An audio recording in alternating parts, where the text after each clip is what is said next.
Loretta, it's all yours. Come on in. Awesome. Thank you so much. My name's Loretta. I'm alcoholic and I'm alcoholic, drunk or sober. And Eric, thank you so much for having me back here. I love this group. I love all the personalities on it. And it's really good. And what I really love is since the day that I spoke here, every Sunday you invite me, with I know a lot of other people. I get that text from you. And I can't always jump on, but when I can, I'm here. But anyway, what I'm here to do is share my experience, strength, and hope, and hopefully be able to help somebody in the process of doing that. And I got my sober days November 15th, 2001. I came into Alcoholics Anonymous in 1995 and was in and out of here till 2001. That's when I finally got sober. And what it was like, I come from a family of alcoholics, drug addicts, mental institutions, suicide, prison, homelessness, everything, just riddled with it. And that's just the way it was. Raised by my grandmother. My mom was really young when she had me. She was 15 when she had me. And my grandmother had 9 kids. And she probably, raised half of the neighborhood kids. We're from Philadelphia.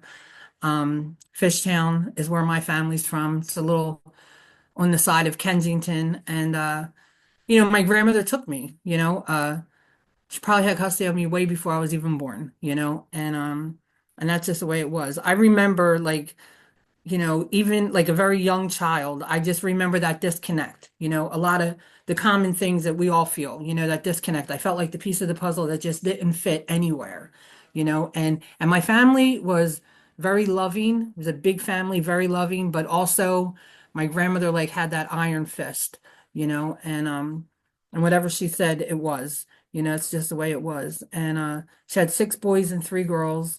And that I didn't know until years later in Alcoholics Anonymous, they talk about it internal condition, and I had no idea that that's what I felt when I was younger. But, as I stay sober and I learn all these things in Alcoholics Anonymous, internal means inside and condition is your mental state, and I've never felt connected in anything, even in my own family, and we were close. We were close, and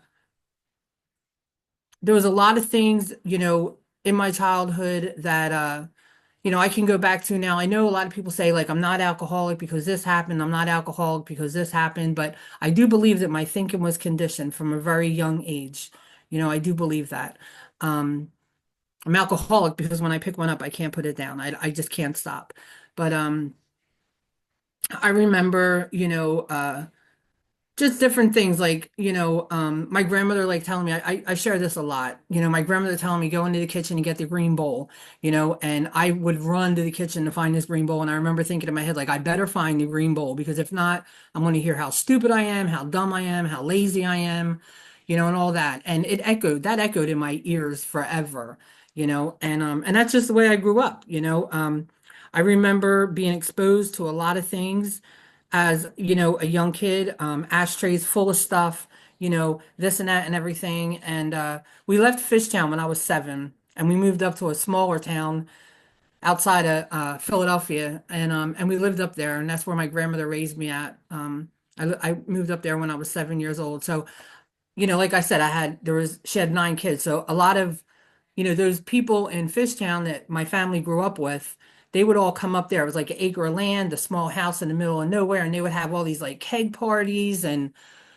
all this and everything else. And we had lots of cousins, and we were all, they would always like joke with us and laugh with us. And I remember young, like taking the roaches out of the ashtray and smoking them and, that kind of stuff. In school, I was always afraid to put my hand up because I was afraid of what would happen if I got the wrong answer, and I always got the wrong answer, you know, um, just that kind of feeling, and I felt like that all the time, no matter where I went, just always felt like that.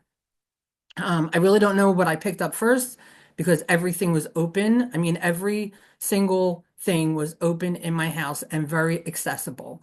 I don't know if I shared it on here before, but my grandmother would be sitting there drinking a cup of coffee with her, daily news, and I would be eating a bowl of cereal, and my uncles would have something else in front of them, doing their thing.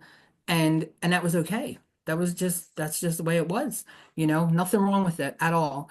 So I do remember the first time I got drunk. I was 14 and I came home and so drunk, and my grandmother found cigarettes in my purse, and she made me eat them, the filter, tobacco, everything, and she made me go to bed. I laid in bed. I was dry heaving, gagging, whatever I was drinking, tobacco filters, everything was coming out of my mouth. I fell asleep. It like stuck to the side of my face, and I woke up the next day, and you know, uh, the worst consequence I had then was, wait till your uncles come home and I tell them, and my uncles, my two twin uncles, they were only 11 years older than me. So as I became an older teen, we got really, really close. They were like my brothers. I was raised together with them. And I remember my one uncle coming in and I had my head down and she's like, tell him what you did, and I was like, I got drunk last night. I got caught, and he's like, Mom, what do you expect? Like, that's what we do, and that was it.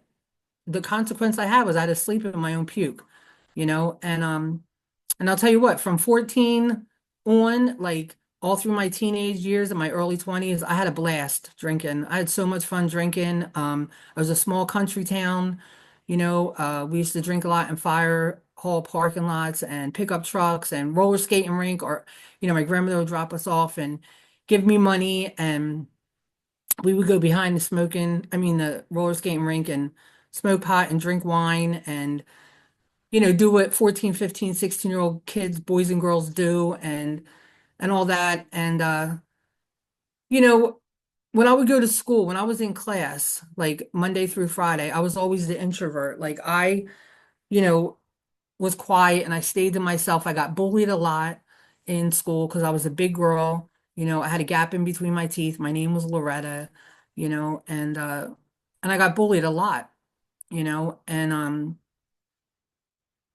I remember like on a Friday night, we would go out drinking and hanging out and stuff, and I could laugh and I could make other people laugh, and I was funny and I felt comfortable around people, and I could walk up to a boy and I would let a boy walk up to me, and I wasn't like embarrassed of my weight or being big or my name or anything like that. But then Monday would come and I was back to that introvert. And all my other friends, they're in school with me too, and they're just acting normal, laughing and everything. I'm like, why can't I be like that on a Monday? Why does it take alcohol for me to do that? I was definitely a person that drank for effect. I remember the first two couple times I drank, I held my nose. You know, I didn't like the taste of beer. I loved wine. I loved Mad Dog 2020. I loved dark red wine, and that was really accessible to get, and that's just the way it was. There was a bar on this highway up in where I lived at. And it was one of those bars that like when all the other bars closed at 2 o'clock, this bar like took off, and everybody could get served there, and everybody underage. And you know, my uncles always had money in their pocket and they never worked a day in their life. So you can put that puzzle together. When my friends found out that my uncles were the ones doing what they were doing in the bar, they were selling a lot of things. I automatically became the most popularest girl in high school. They were like, wow, they're your uncles. And I'm like, yep, they were two identical twins. And, you know, me and my uncles were really close. Now I'm 17, 18 years old and they're 11 years older than me, so they're like 28, 29. I'm dating their friends. My one uncle married my best friend, and all this, and it was fun. I, really didn't have no consequences. I wasn't married. I didn't have a house to lose. I didn't have children to lose. I didn't have any of that. And, when I drank at this bar, when I drank anywhere, I was always like the life of the party. I was the one dancing with the cue stick. I love listening to oldies, Motown on the jukebox. I was always dancing, shooting pool, shuffleboard. I loved all that, and that's just the way it went for a long time. And I know now, like, you know, I always wanted what I never had. I always compared myself to other people. I always thought somebody else's house looked better, somebody else's family looked better, and I remember like I always wanted like that nuclear family. I would go over to my friends' houses and there was always a mom and a dad and a brother and a sister, and they're sitting at the kitchen table and they're talking about normal things and all this stuff. Like at my kitchen table, it was always my grandmother, one of my uncles, one of my cousins, We were talking about who was going to go up to Greatersford Prison to visit my uncle that weekend, who was driving this one to detox, who was going to court with this one because they didn't pay child support. Like that's all the stuff that went on at my table, And when I got older, I wanted that nuclear family. I wanted a husband. I wanted to have kids. I wanted my kids to have somebody's last name. I always had my mom's last name. I didn't have a last name, And so I always wanted what I didn't have. And so that's what happened. I met this guy in that bar. That bar was really pivotal in my family. I met this guy in that bar. I knew that night that I was going to marry him and I was going to have a whole bunch of babies, and I did. We got married. He drank like me. He sold a lot of pot. I was a huge pothead. I loved him. He had a new car. I got in the car and I think I was like tripping on acid or something, and the whole dashboard lit up and it had heat and everything. I thought I was in a spaceship. Like it was like the coolest thing in the world. And the thing is, he came from a very normal family and he loved the craziness of my family. And I was done with the craziness of my family and I just wanted to be part of his family like for so long. And that's what happened. I got married to him and we had a house, and we both had a car. I didn't work. He did. He was in the Navy, and things. And he was a welder. He had a really good job. But what happened is I had all that now. I had all that now, and that feeling was still there. That internal condition still sucked. You know what I mean? I still felt that disconnect. And I'm like thinking, like, I have this, I have what I need. Like, why am I still feeling this way? Why don't I feel comfortable in my own skin? Like, I didn't know that that's what it was. I didn't know I didn't feel comfortable in my own skin. I was just like, why am I feeling like this? You know? I didn't know anything about any of this before AA, And I was just like, there's something really messed up with me. I have no idea, and that drinking in the bar and laughing and dancing and joking and everything else just went away. Like alcohol was not doing it for me anymore. It just wasn't doing it for me anymore. And what had happened was I really thought I was above alcoholism and addiction, and it talks about it in the book when it says the necessity or the wish. No matter how much I did not want this to happen to me, like I was already alcoholic and did not know it. I thought because I seen what my family was going through, now my uncle got sentenced to 20, a couple decades, 20 some years in Greatersford Prison for murder. Both of my twin uncles both committed suicide 5 years apart. One was 36 years old. He hung himself in that bar. The other one, 5 years later, took a whole bunch of Xanax and some alcohol and pulled his car into a garage and killed himself. My one uncle can't stay out of the VA hospital because of his liver. I have cousins that are going in and out of detoxes and rehabs, and I'm looking around and I'm thinking like, man, I'm glad I'm doing good. And the only good that was going on in my life is that we had a home, and and I had a car and I had three kids by the same man, and I'm not knocking anybody that has kids by different men, but that was abnormal in my family. Everybody in my family had kids by a couple different people, and the only thing I knew about God in my life was if somebody did something wrong to our family, my grandmother would always say, God will take care of them. But everybody was doing everything, we were doing everything wrong to everybody else's family. My uncles were beating people left and right. None of my uncles were paying child support. You know, um, they were 40 some years old. My grandmother was still raising them. There was always somebody sleeping on my grandmother's couch. Throughout my whole teenage years, I remember like being at Greatersford Prison as a young girl. On Saturdays, I used to have to write my uncle a letter every Saturday telling him how much I missed him and how much I loved him. I didn't even know him. You know, we spent 4th of July up at Greatersford Prison, like all these things. And so I really believed, like, because I seen all this going on in my family and because I was married to this man now, that none of that was ever going to happen to me. And I felt above it, and I was dying inside. I was dying inside. I was mad because these kids didn't fix me, and I was mad because I thought my husband could love me enough that I wouldn't feel like this anymore, and whole bunch of other things came into play, alcohol, I wasn't dancing in the bar anymore with alcohol, a lot of other things came into play, and the progression just took off. It took off. And so I went from like trying to be Betty Crocker and, you know, uh all this, and it didn't work. It didn't work. And I still was looking for this comfort, and I say all the time, like when I first got sober, I said I didn't love my kids. It's a lie. I always loved my kids, but my comfort and my needs needed to be met first, and so what happened was other things came into play. Um, I got my husband removed from my house.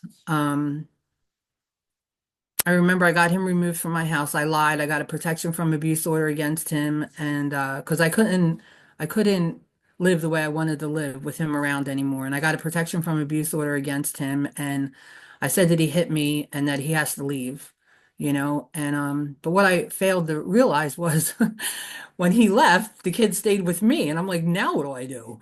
I got these three kids. I have no idea how to take care of them financially. I'm screwed, and everything else. And he's getting them every other weekend. And there were weekends where, I would swear, I'm like, I'm going to be good this weekend. I'm going to be good. And I would have all their clothes ready for school and I would have them all laid out and everything. And Sunday would come and he would bring them home and I would be okay and then not be okay.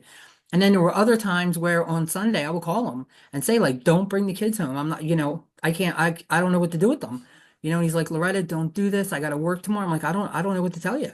Don't bring them here, and very blatant about it, like ignorant, selfish, like that's just it, and then, fast forward, I move out of that house because I'm not close enough to where I got to go, and I pick up my kids and I move to Reading, Pennsylvania. And I'm living there and it's mess. It's a mess. I got people living in my house. My kids are there. I'm not feeding them appropriately. My 4-year-old at the time took over the whole mother role. I think she could probably do a load of wash and cook in the microwave at this point, literally. I remember like stepping over my daughter, my youngest daughter, she was in, this is like a moment in my life that I'll never forget. In a cold, wet diaper laying on the floor in the kitchen, and I had to step over her to get to the sink to do what I was doing. And my ex-husband was there and he's like, Loretta, put her to bed. Like pick her up and put her to bed. I'm like, why would I do that? She's sleeping. She's absolutely fine. Just let her sleep, and that is where my alcoholism took me, and it was horrible. So I remember one day a guy was in my house. He was probably there 3 or 4 days paying me to do what he's doing there. And I walked around the corner to get something and I came back and he said to me, he said, there's a note on the table and some guy was here. He took your kids. And and I looked at the note and it said, get your shit together, you're not getting the kids back. It was my ex-husband. And my first thought was, if I waited 5 more minutes, he could have drove me around the corner. Like my kids emotionally were already removed from me long before that. I don't even probably know when the last time was that I held one of them and comforted them and told them I loved them. Like they were just there, you know? And shortly after that, I went to my first treatment center in 1995. 1995, I went to Eagleville, a treatment center, and I went in there and I already know a little bit about the program because my family members are in and out now and stuff like that. So I go into Eagleville and everybody's talking about all these things that they did, that they, sold food stamps and they were in jail and they were lost down in Kensington and they had probation officers and all this. And I'm like, wait a minute. I just want to go home and learn how to cook a really good meatloaf and love my husband again and take good care of my kids. And I know I can do that now. I learned, like, I'm just going to go back and do that, and that did not happen. So from 95 until 2001, I didn't have an address. I was, my husband took me to court. Thank God the judge gave him custody. He got full custody of all three of my kids. I wound up in jail.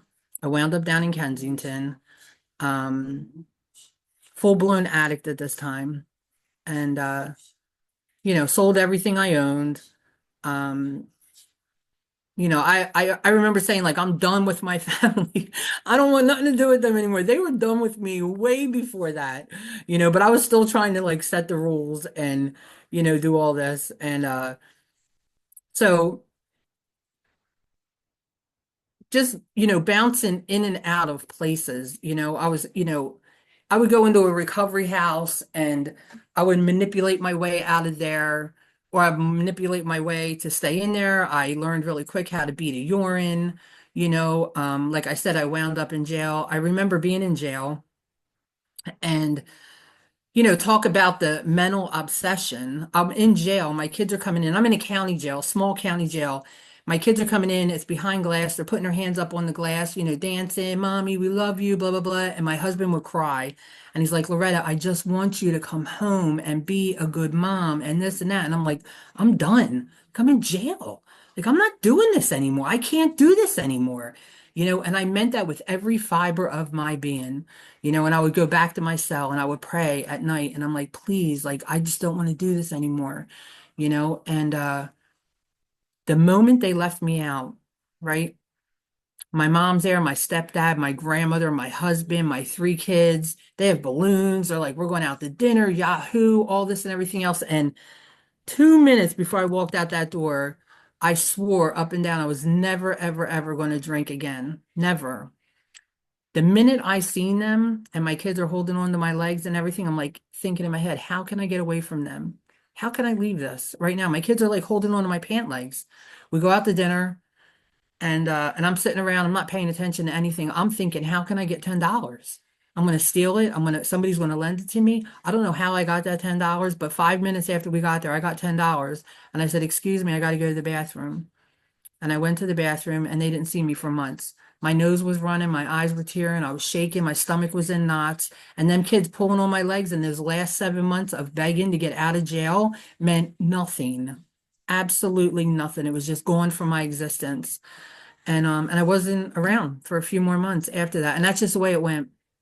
2001, I went into Eagleville. That's what I said. And I mean, in 95, went into Eagleville. And then 2001, I went back to Eagleville, ultimately for the last time. What happened was, to bring me to that point, is I had brief moments of sobriety, right? I don't think I ever had more than 90 days, but I had brief moments. And you know, what happened was a lot of seeds were planted. I would hear people talk about a home group and getting a sponsor and going through the steps and a big book and helping other people and praying to God in disbelief when you don't know, all these things. And they settled with me. They settled with me, thank God.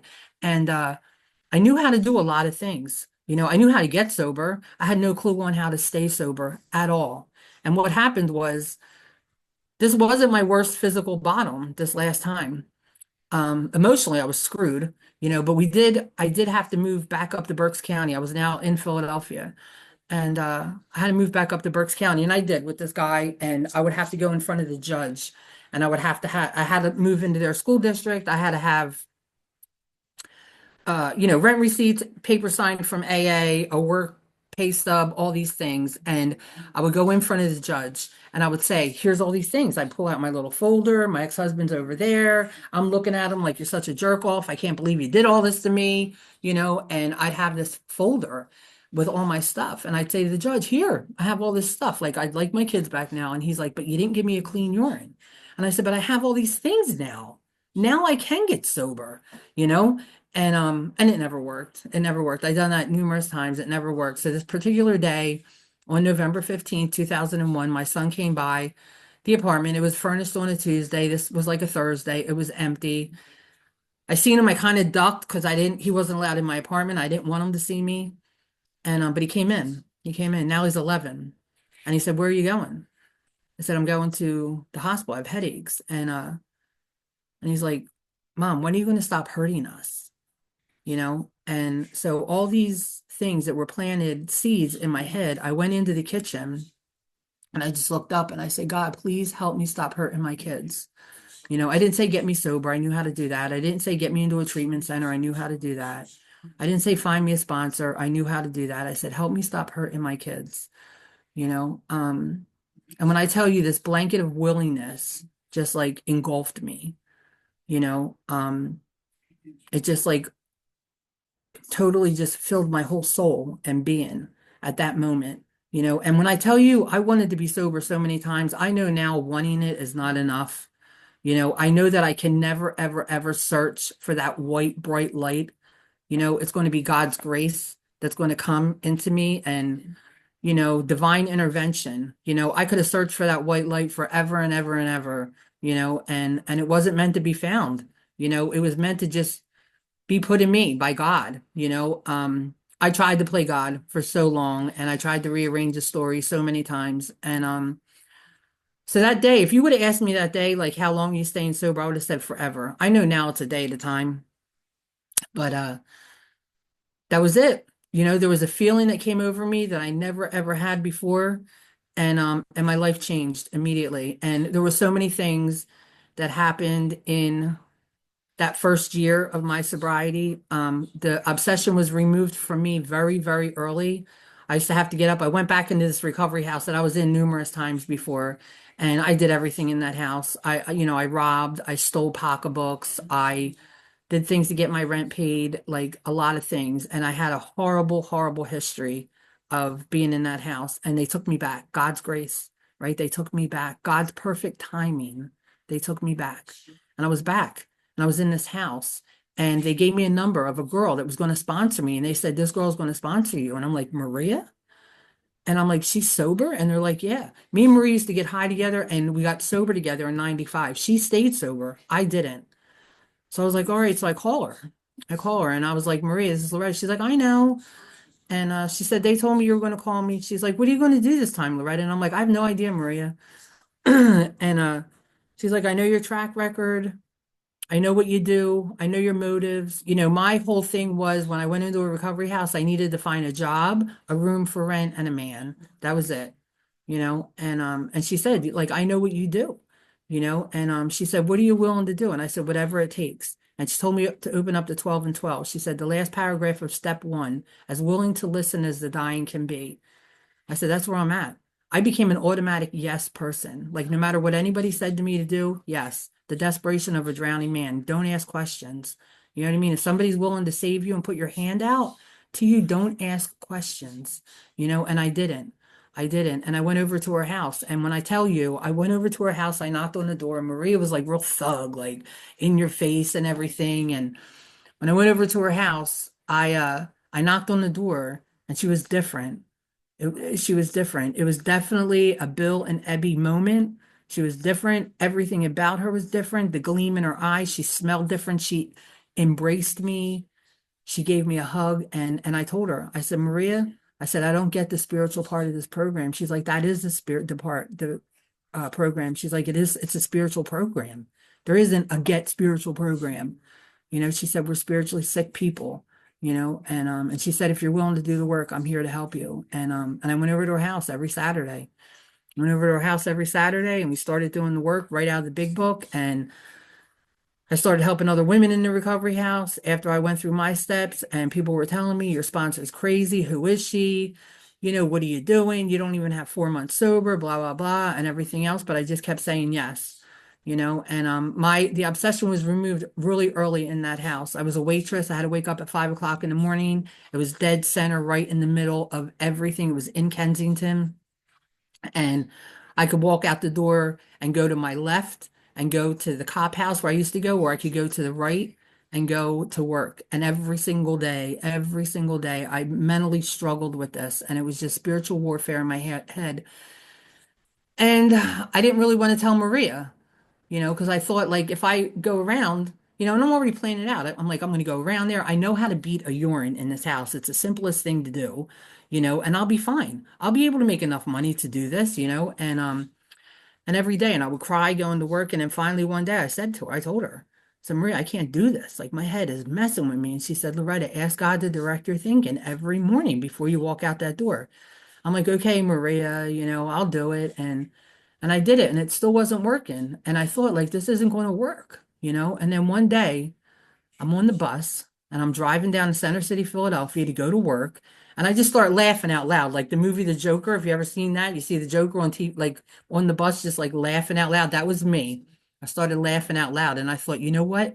I couldn't believe it. I did not think of this street going towards my left to Mama Street for 2 hours. I've been awake for 2 hours and the thought of going around to that house didn't even crop up in my head. I couldn't believe it. And things took off. I got divorced early in sobriety. I was able to see my kids every other weekend. I stayed in that recovery house. Uh, 18 months sober, I got full custody of all three of my children back. My son did not want to come back to me. He told the judge that he didn't trust me. He was now old enough to tell him that. He was 13 at the time. Um, and life took off. Life took off. I started going through the steps. I was making amends. Did my fourth and fifth step. I don't really believe now, years later, that I was completely honest on my fourth step. I did not take that hour with God after my fifth step before my sixth and seventh. I did not do that. I did not know that until years later, but I didn't do that. Um, and a lot of things started happening. I got remarried in AA, still with that man. He's 21 years sober, um, raising my kids with me.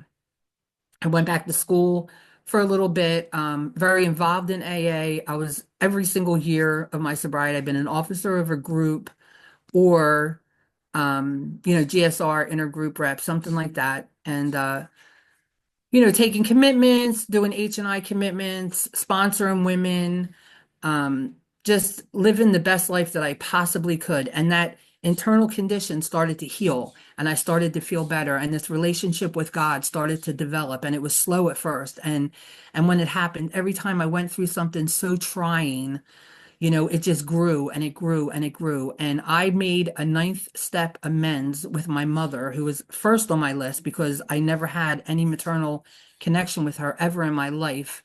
And I remember driving down the road and it was really nice out. And I'm like, this is it. This is it. And I held her hand and the oldies were on. I turned the radio down and I'm like, I said, Mom, like I've said some hurtful things. I felt really bad about our relationship, and I just want to move forward and hopefully we can heal together and everything else. And she looked out the window and she said, Can you believe they're going to build a goddamn Pizza Hut over there? And I'm like, okay. And for once in my life, I realized I did not need a reaction. I did not need to go back at her with anything. It was just total acceptance. And I was like, you know what? This is my mom. This is my mom, and I can't change her. I can't change her, and the amends was made, and that's just the way it went. And so all these years went on and on and on, and life just really took on a whole new meaning. And I had a great home group and all these things. So what happened at 13 years sober, everything, a lot of things happened. A lot of things happened. My husband had a massive heart attack and he survived. I had a really bad car accident. I went through the windshield. I started having seizures really bad. I lost my license. Um, my daughters were now drinking as young teenagers, and my son's, severely mentally ill. He's a heroin addict now. And I was on interferon for 18 months, and things just weren't getting healed quick enough. Wasn't getting healed quick enough. So I went back to before I was drinking and I started trying to rearrange everything, and when I do that, I try to rearrange things. It's always a shit show. And that's what happened. And I was like, okay, so things weren't going well enough. I tried to play God and now it's even worse. And I'm really irritable, discontent, all these things loaded with the bedevilments. And I am just like out of my mind. I'm out of my mind. And my son had had a baby with a young girl, a 15-year-old, right? So everything cycled back. And we got her placed into our lap at a month old. She was a month old, and we have her, right? My youngest daughter is getting ready to graduate high school. My middle daughter already graduated high school. She's in nursing school. My youngest is getting ready to graduate high school, and we get this little baby. And I'm at home one day, and me and her are in the bedroom. She's sleeping in the crib, and I just don't want to live anymore. And I take this gun down from the closet shelf, and I held it in my hand, and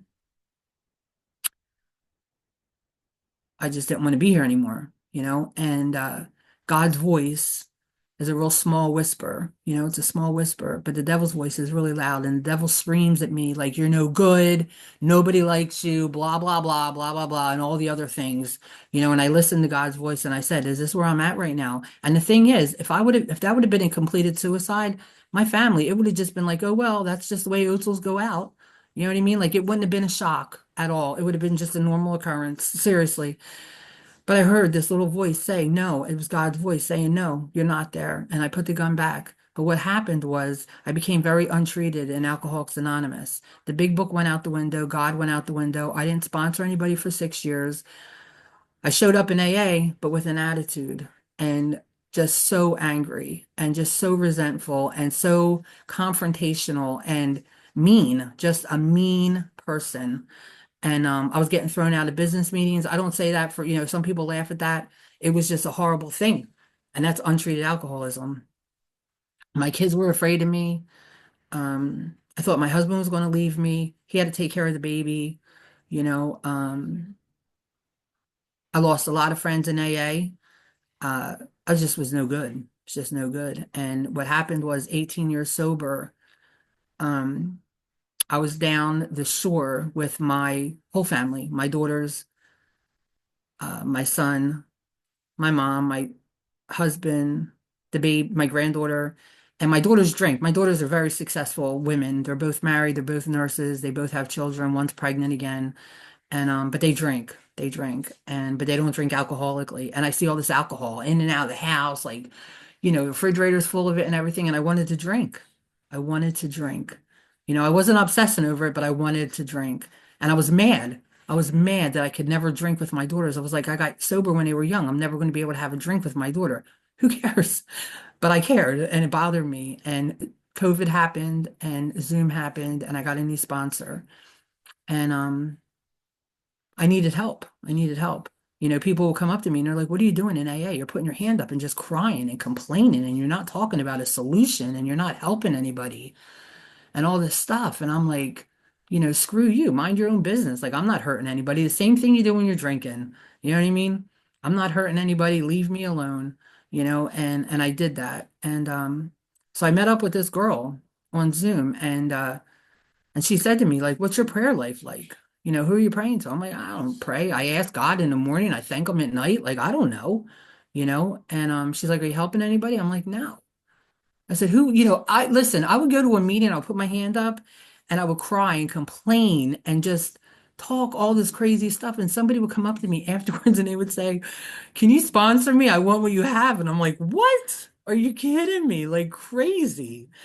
And but anyway, she said to me, she's like, how about praying to the same God that got you sober? And I'm like, wow, like, isn't that a solution? Like, yes. And I started, and she started taking me through the book and took me through the book in a way that I was never taken through the book before. Maria took me through the book. I have my original big book, my third edition. I got sober in November 2001. That's when the fourth edition was put out. And so all the recovery houses still had the third edition, and that's what I got sober with. And I still have my original third edition big book, and it's all highlighted and everything. But when Sarah was taking me through the steps, it stopped being highlighted at the ninth step. I never went past the ninth step.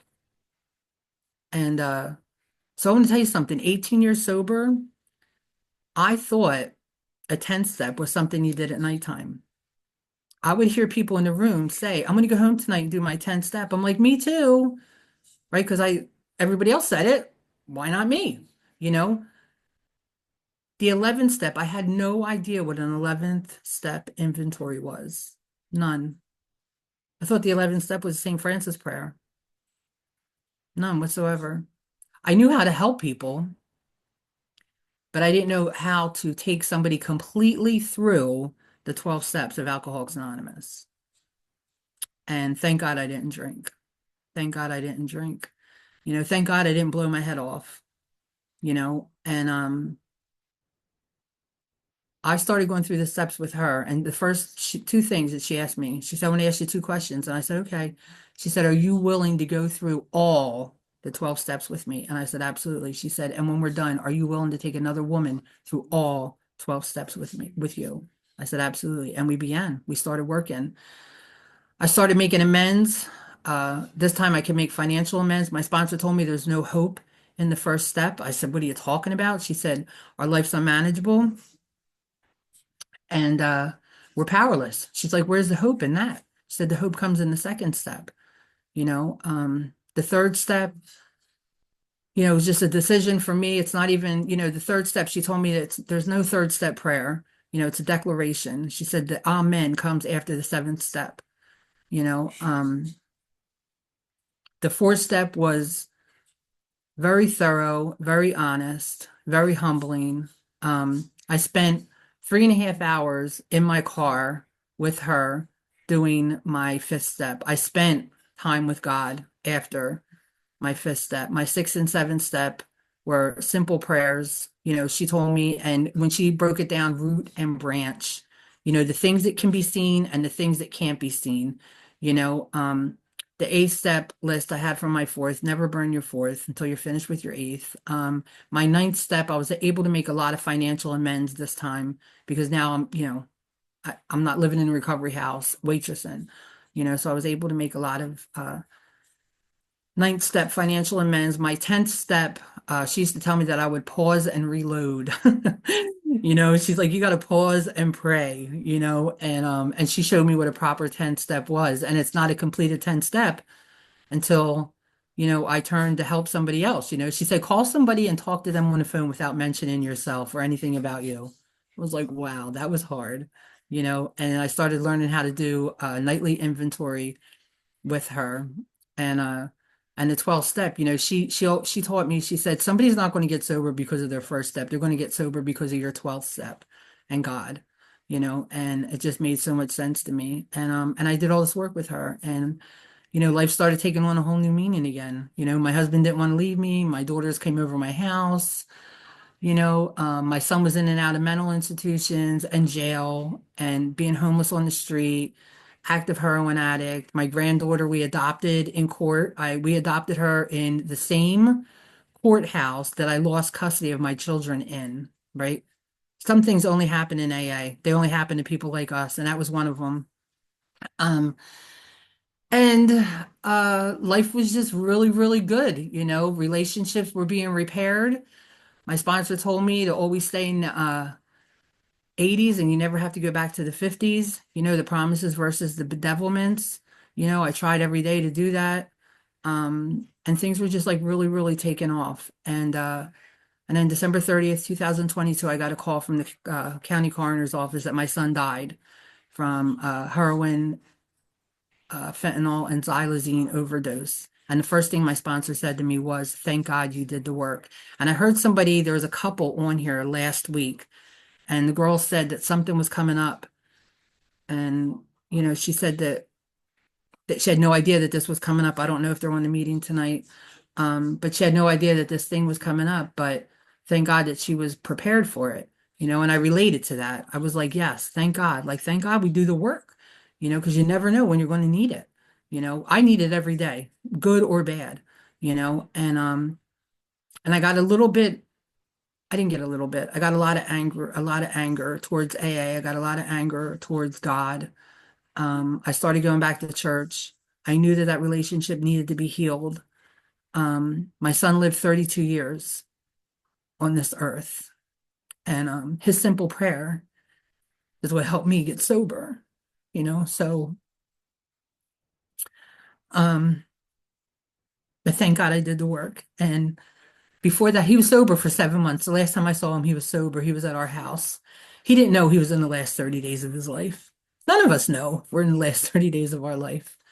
But he picked up. The phone calls started getting less and less. And we seen him at Thanksgiving. He died December 30th. And we had to tell his 11-year-old daughter, right? We're her parents now. His sisters, my daughters.